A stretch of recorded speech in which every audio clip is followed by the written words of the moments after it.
All right, welcome. A emergency pod for the Phillies, who have made some news just a little while ago. The Phillies have brought back Kyle Schwarber. He gets a 5-year, $150 million deal. It's an emergency now batting for the Phillies. No Bob, just me. Sorry, everybody. You only get one of us today. It'll be quick. We'll break it down real fast. The Phillies are going to sign Kyle Schwarber, 5-year, $150 million deal, according to Jeff Passan. And listen, Schwarber got the deal from the Pirates on the table. He didn't really consider it, I would imagine.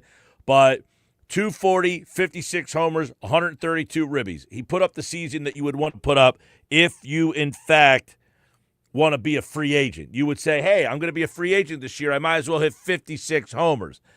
Now, 33 years old, he's a DH. What does that mean? He's going to be here until he's 38 years old. We all know the Phillies are in a tough spot. We don't want to run it back, but you don't want to lose Schwarber. You don't want to get too old, but you don't want to lose Schwarber. You were in an unenviable situation where you had to make a decision on the most important player on your team who is getting older and is due to make a lot of money. I mean, ultimately, you're hoping that this guy did this while he was already paid, not becoming a free agent. I don't envy the situation that Dave Dombrowski was in, but he was in a no-win situation. You got to bring Schwarber back, but there's a possibility that, you're going to sign him, and in those last 2 to 3 years, listen, look what happened with Nick Castellanos. You gave him a 5-year deal a couple of years ago, and you didn't blink at it. Well, here we are in the last couple of years of that deal. You're trying to trade him. You're trying to get rid of him, and he's not even that old. Now, is Nick Castellanos better than Schwarber? No, but when you sign these guys in the same offseason, you gave Castellanos a 5-year deal. You gave Schwarber a 4-year deal. About the same money, but you thought that Castellanos had longer lifespan back then.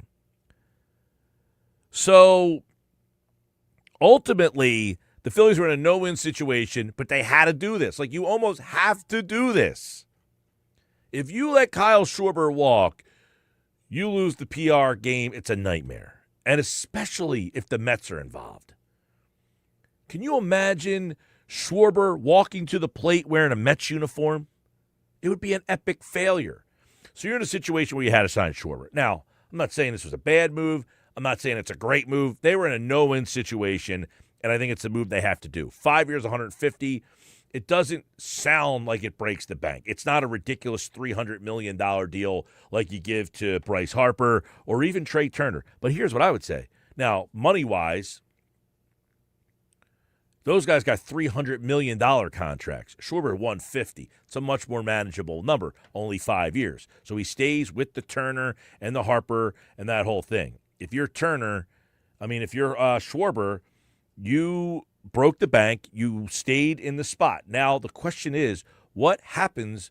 What can you do next? What can you add to this team after this deal? Can you still do more stuff? Do you bring back JT Realmuto? The 5 years, $150, ultimately, it doesn't matter what they pay him. They had to get him back.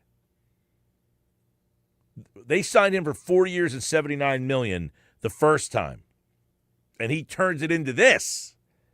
So kudos to what Schwarber has done to this organization. He's going to be here now for 9 years with the 4 and then that 5. And he'll be 38 years old at the end, and then you would imagine that, that's probably it for him. Remember, this is a guy who's had some injury issues. He's missed time, full seasons. He had the ACL. But he's the kind of guy that you don't want to let leave. You want him in your locker room. He's the ultimate Philly. And he's probably the most important Philly right now. I mean, Bryce Harper is the most paid. He's the MVP. He's all that stuff. But Schwarber right now might be the guy on this organization. I don't know that there's a right or wrong answer here, but what I do know is you could not afford to let him go to the Mets or the Reds or anything like that. So you almost had to bring him back. Reaction on that, let us know. Like, rate, subscribe, hit the subscribe button, hit the bell, get us on YouTube, at Mike Gill Show, at BFA Live Sports. And I want to get into Rob Thomson here in a minute. What could be next for the Phillies? JT Realmuto is, he's a free agent. Got to decide what you want to do there. Now that you bring Schwarber back, do you bring back JT? Now you're ultimately going down the road of bringing back very similar team. So you got to bring back Schwarber, but how do you change this thing up?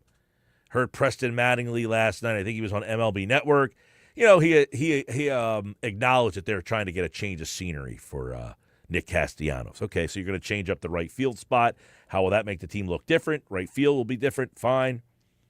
What's Justin Crawford's role? Can they trade Bohm? Is there something still up the sleeve of Dave Dombrowski? Because I don't think you're going to be spending big money. By the way, Edwin Diaz just signed with the Dodgers. That was a name that, been kind of kicked around a little bit, not any hardcore stuff. But Edwin Diaz goes to the Dodgers. Think about that. The Dodgers now have Edwin Diaz. Think about the bullpen that they had against you in the playoffs when they were using Sasaki, basically a converted starter as their closer. Now they bring in Edwin Diaz to that team. So you got a lot of work to do still. And you got to fix your bullpen. You got to get somebody else to pitch in front of Duran. You've got to find that right-handed bat still. Don't know that he's out there. But you had to get this deal done because you were basically backed into a corner. The other news today, Rob Thomson, extended through 2027. I can't imagine this move makes a lot of people happy, but you couldn't have Rob Thomson go back as a lame duck. So essentially, you got to extend him, and if he doesn't do well, you're going to have to suck it up and pay him and move on. There was a part of me that thought that maybe you had to think about changing the manager of this team. Well, they came right out and said as soon as the playoffs ended that wasn't happening. So once Rob Thomson was coming back, you had to give him the extension.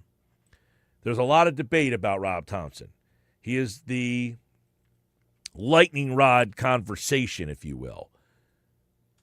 Everybody blames the manager. We all love blaming the manager. This guy's done nothing but win. Second most wins in Phillies history. Second best winning percentage in Major League history. Phillies history, I should say. He's won 58% of his games. He's got 346 wins. This team's basically done, much like Nick Sirianni, done nothing but win, make the playoffs. The only thing they haven't done is won that World Series. Many people wonder if he's the reason why they're not winning the World Series. I'm not on that level, but you can certainly talk about some of the decisions that were made. The bunt, that comes up. That's in there. But couldn't let him out there flapping in the wind as a lame duck. So they had to make this decision. They had two moves that are unenviable situations for the Phillies. So what's next for them? What is next? What can they do to improve this team and not make it the run-back look? If you bring JT back and you have Schwarber and you have Harper, can you trade Stott? This Ketel Marte, the Marte stuff, I mean, are you giving up Andrew Painter to get Marte? Probably not. Marte's 32 years old. That's a lot to give up for a 32-year-old guy, although switch hitter, can hit left and right. Would fit nicely in your lineup. He has played the outfield before. Not a lot of people have talked about this. Marte played center field in 2023. I don't think he's your everyday center fielder, but can he play right? Can you put Marte in right field and hit him maybe number 2 in the lineup? And that puts Schwarber behind Harper, instead of having him hit in front of Harper. Then the problem would be then Schwarber doesn't get the protection. I think one of the reasons why Schwarber had one of the best years of all time, for him, his best year of all time, is he had Harper hitting behind him. That's the best protection that he's ever gotten. Harper has suffered because he has no one hitting behind him. So you put Marte in the lineup, you have Marte hitting in front of Harper, and then Harper hitting in front of Schwarber. The question would be then who hits behind Schwarber? But get creative. Figure out a way. This team needs to make that next move now that you have invested and you have made the plunge, if you will, to say, this is the guy we're bringing back. And quite frankly, he's the guy that has become almost the face of the franchise. Harper gets paid more money. Harper is the bigger name probably nationally. But the importance of him to this team probably means more than Harper. But I think this is the first domino. There has to be another one. You can't just rest on, hey, we brought Schwarber back. It wasn't good enough last year. Why would we think it would be good enough this year? All right. The Rob Thomson stuff, we can continue. And by the way, we'll be on the radio today. And we'll be weaving the Eagles in with this too. So Eagles, Philly stuff, be a part of the show. But make sure you subscribe on YouTube at Mike Gill Show, at BFA Live Sports. Watch us on the X platform. It's a big day. It's a big day with this signing because it really starts off the whole, offseason now maybe for the rest of the league.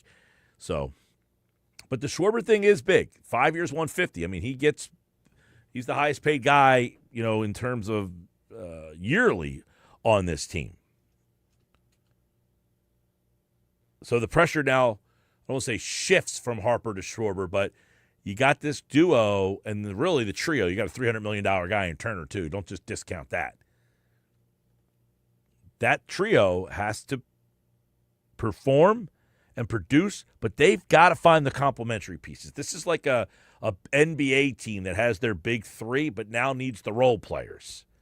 Got to get the right guys that come up big in the clutch, and it's not Alec Boehm, and it's not JT Real Muto, or it hasn't been, and it's not Bryce and Stott, although Stott did hit the grand slam in that game against the Marlins a couple of years ago. You got to find those guys that are just tough outs. They're grinded outs to complement these guys.